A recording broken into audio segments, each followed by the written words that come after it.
Well, I've been driving the Rover for a few days now and everything looks good. Doesn't seem to be any major issues, so I'm ready to charge up the AC system. So we have finished the installation. This is the dryer. You got to notice it has this is what comes off the condenser radiator. This goes to the evaporator in the heater box. I've already got it mounted on its little clip to hold it in. And we're going to add this high-low pressure switch, which doesn't allow, unless the switch is activated with medium pressure, it doesn't allow the compressor to turn on, so it won't run empty and it won't run over pressure. So we're going to mount that here. So this has been sealed at the factory. This has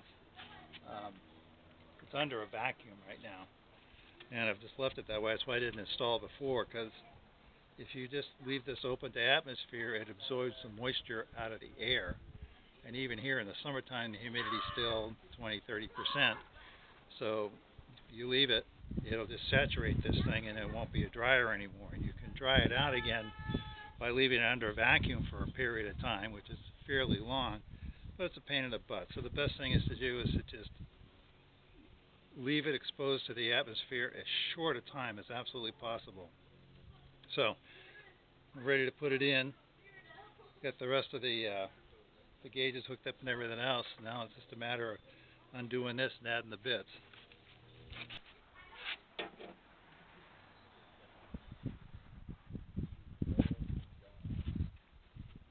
I'll take off the protective cap. You want to make sure your little O-ring gasket's in place. And the Jegs kit came with a little compressor oil just in this, just to do your O-rings. Because you can just use, I also bought a bottle of oil because I needed to top up. You have to fill the compressor to the level recommended by the manufacturer, so that's been a guess on my part because there is no manufacturer for this. This is part Rover, part Land Rover, and even at that, because I've built my own lines and everything and had to do whatever had to do to make all the stuff fit, the volume of the flexible lines and everything's never been calculated by anybody. That was on pretty tight.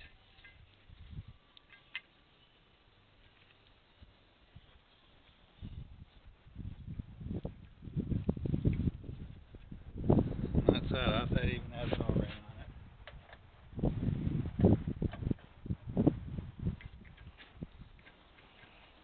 New one in. And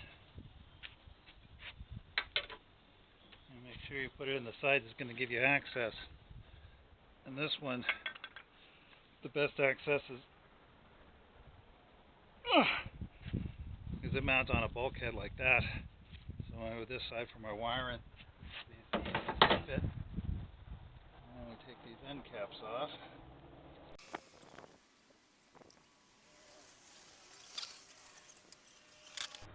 Put a dressing on my O-ring.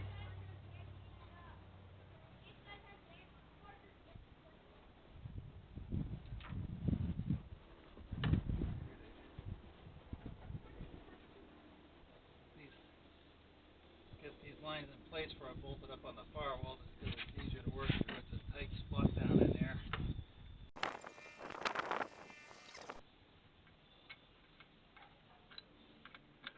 This is the one part of the system where you can tighten things up without having a backup wrench on it. This is solid, but for all the evaporators and the condensers, you definitely want to use two wrenches. I've fallen behind people who didn't do that, and it's a mess.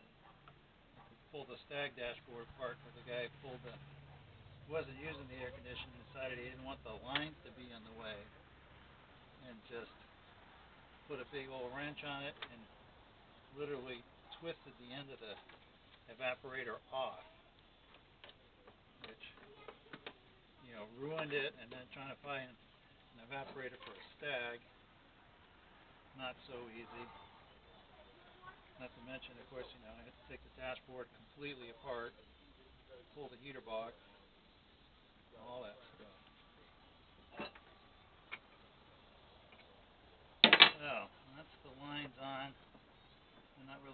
tight yet.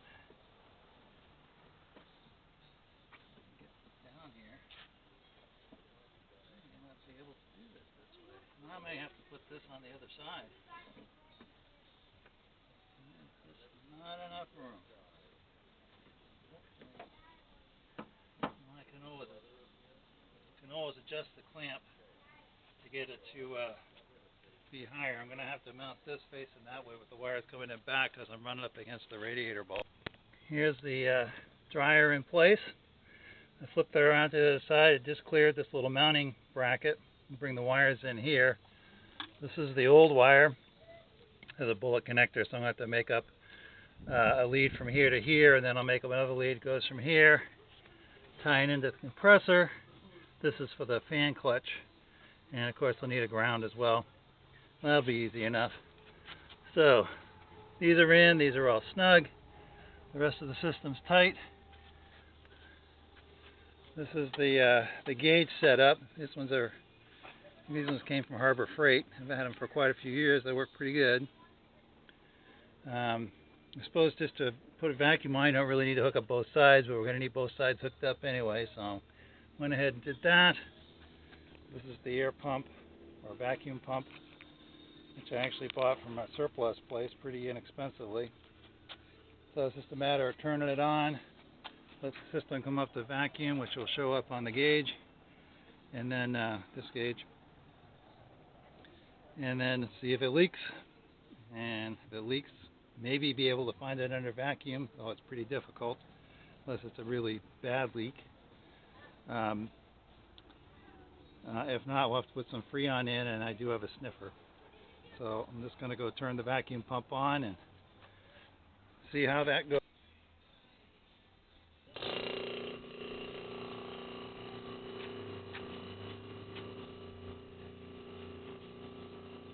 You have to open the valves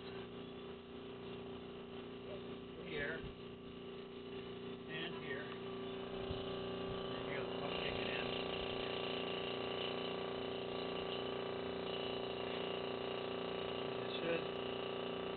My pump won't pull quite a perfect vacuum. I think it pulls about 21 inches. The perfect vacuum is 23 and a half, I think, thereabouts. But it'll take a few minutes for it to work its way down to get the volume on. And of course, the more vacuum you are, the less volume of what's left of the air is pulling out.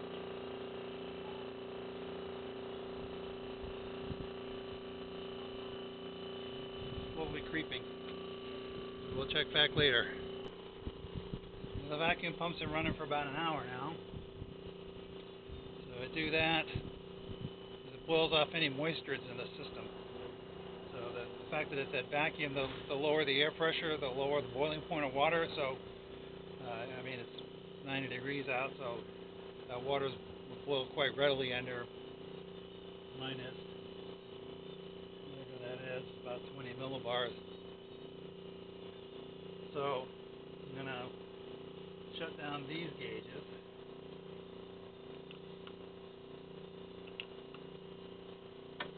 Now the system should be sealed. I'm going to turn off the vacuum. So there's the outside scale. There's a little number 40 there, and there's just a bit of white between the needle and the dot. So the question would be, will that maintain that space? So we'll check back in a few minutes. I wanted to start off with a quick correction. I made a mistake yesterday, so double checked on the internet. Perfect vacuum in inches of mercury, or HG, Harry George, 29.92, not 23 and a half. And I used the term millibars yesterday in referring to what should have been HG.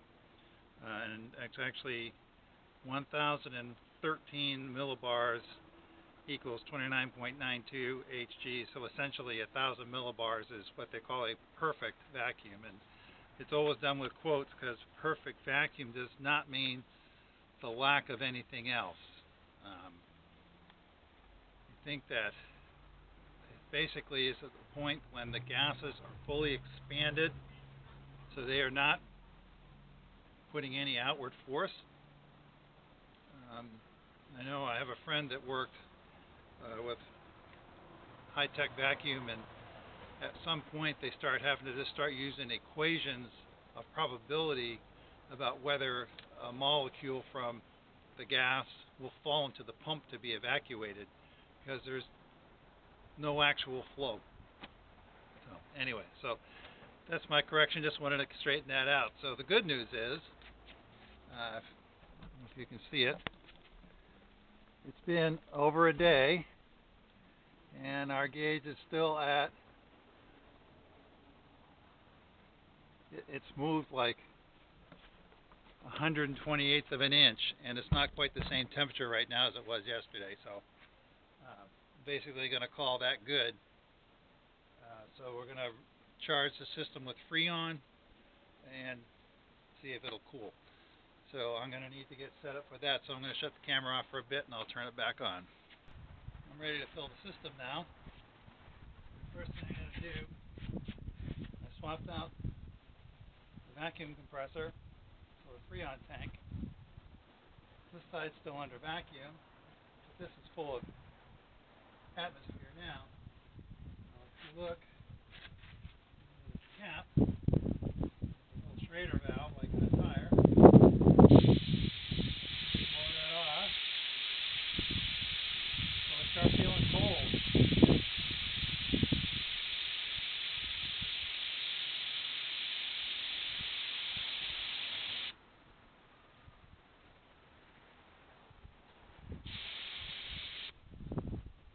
That's cold.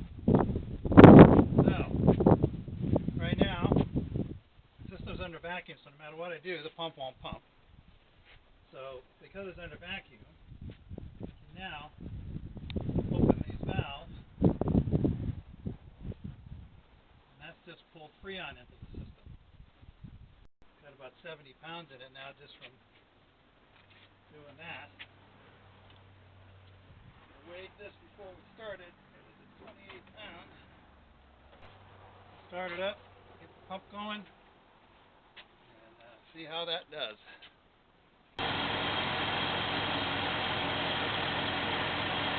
Put about 3 pounds of Freon in. As good a guess as any about how much it's supposed to use. It's just over 80 degrees outside, and inside the car it's 70.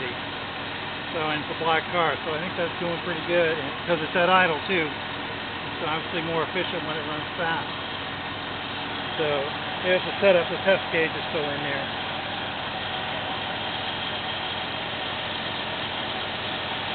One thing I did find, it's really more to do with the serpentine belt, but the first pulley I had, which was no good, made the belt track off this way.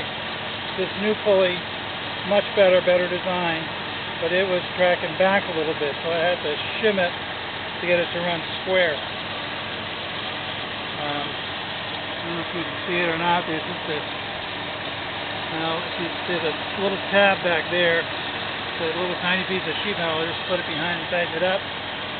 It's really kind of funny. Whichever way you want the belt to go, you move the belt pulley that same way. So if this is the pulley and that's the belt, you actually shim the pulley this way to get the belt to move center, because it's going for the highest point. It's centering on the highest point. So that should conclude AC upgrade. It seems to be okay. Hopefully the real test will be is whether it leaks Freon over time. It's always, I'm pretty confident with all this new system, but these flare couplings are always circumspect, and of course it's the old evaporator. But usually the evaporators are alright because they're protected. It's the condensers that really get killed. So I hope you enjoyed the videos. Next is, I think, going to be recovering Triumph TR8 seats, new foams and, the whole deal. See you then.